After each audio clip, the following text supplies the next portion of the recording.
প্রদর্শনী করলো। অনেকে এটা নিয়ে সমালোচনা না হয় মিথ্যা কথা হয়ে গেল, বাস সবকিছু আমাদের কৃত্রিম। বাদ বাকি জানাজা কিভাবে হবে এটা পুরো বাস্তব চিত্রটা আপনাদেরকে দেখানো হবে ইনশাআল্লাহ। সম্মানিত হাজিরিন, এখন লাশ আমাদের মাঝে উপস্থিত হয়ে গেছে।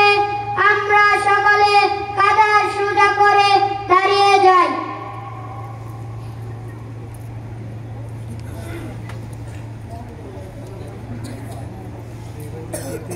এ পর্যায়ে জানাজার পূর্ব মুহূর্তে অত্র মাদ্রাসার ইমাম সাহেবকে সংক্ষিপ্ত আকারে জানাজার মাসআলাগুলি স্মরণ করিয়ে দেওয়ার জন্য সবিনয় অনুরোধ করছি।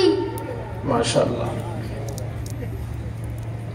আলহামদুলিল্লাহ, আল্লাহ তাআলার দরবারে অসংখ্য শুকর যে মহান রব্বুল আলামিন আমাদেরকে তিনি মজলিসে একত্রিত হওয়ার সুযোগ করে দিয়েছেন। জানাজা ফরজে পায়া, আর ফরজে পায়া ওই ফরজকে বলা হয় যা এলাকা থেকে কিছু সংখ্যক লোক আদায় করলেই সকলের পক্ষ থেকে আদায় হয়ে যায়। প্রখান্তর কেউ যদি আদায় না করে তাহলে সকলেই সমানভাবে গুনাহগার হবে। এই জানাজার বহু ফজিলতের কথা হাদিস শরীফে বর্ণিত আছে।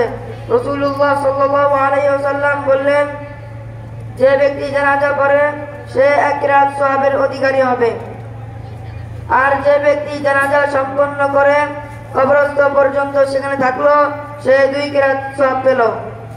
সাহাবায়ে কিরাম জিজ্ঞাসা করলেন, ইয়া রাসূলুল্লাহ, কিরাত কাকে বলে? রাসূলুল্লাহ সাল্লাল্লাহু আলাইহি ওয়াসাল্লাম বললেন, 1 কিরাত সওয়াব উট পাহাড় সমপরিমাণ। এই জানাজার ব্যতিক্রমী কিছু নিয়ম রয়েছে যা অন্যান্য নামাজ থেকে ভিন্ন। যেমন এর ফরজ 2টি: 1 দাঁড়িয়ে নামাজ পড়া, 2 4 তাকবীর বলা, এবং এর সুন্নাত 3টি: 1 টানা পড়া, 2 দরুদ শরীফ পড়া, 3 মাইয়াদের জন্য দোয়া পড়া। অর্থাৎ ইমাম সাহেব প্রথম তাকবীরের পর আমরা সবাই টানা পড়ব, দ্বিতীয় তাকবীরের পর দরুদ শরীফ, তৃতীয় তাকবীরের পর দোয়া, এবং চতুর্থ তাকবীরের পর 2 দিকে সালাম ফিরানোর মাধ্যমে নামাজ সম্পূর্ণ করব ইনশাআল্লাহ। আলহামদুলিল্লাহ, সংক্ষিপ্ত আকারে সুন্দরভাবে জানাজার মাসআলাগুলি স্মরণ করিয়ে দেওয়ার জন্য অসংখ্য ধন্যবাদ। এই পর্যায়ে ইমাম সাহেবকে জানাজার নামাজ শুরু করার জন্য বিনীত অনুরোধ জ্ঞাপন করছি।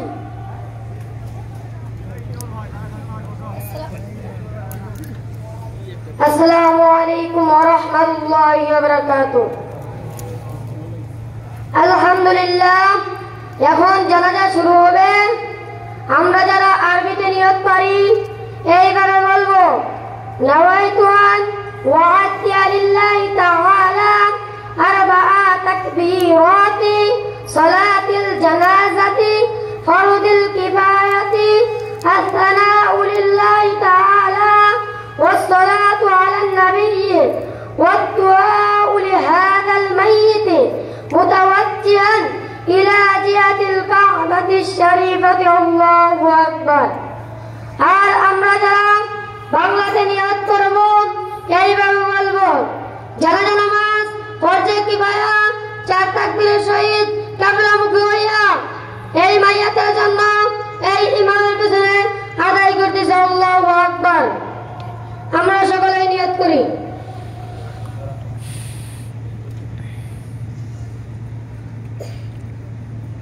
আল্লাহু আকবার। সুবহানাকাল্লাহুম্মা ওয়া বিহামদিকা ওয়া তাবারাকা ইসমুকা ওয়া তাআলা জাদ্দুকা ওয়া জাল্লা যানাউকা ওয়া লা ইলাহা গায়রুক। আল্লাহু আকবার। اللهم صل على محمد وعلى آل محمد كما صليت على إبراهيم وعلى آل إبراهيم إنك حميد مجيد. اللهم بارك على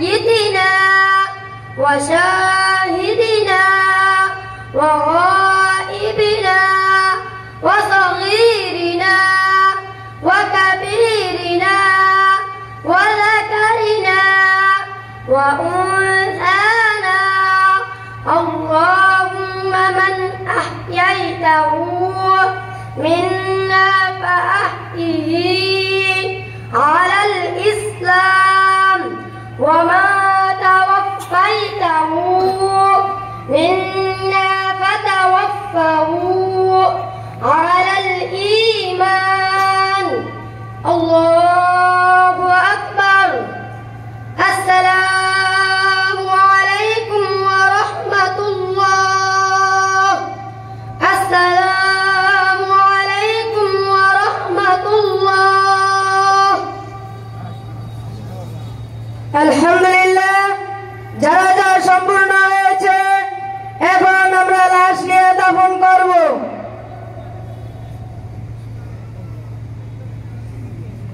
হুজুর আপনি জানাজার পড়িয়েছেন এই নেন আপনার হাদিয়া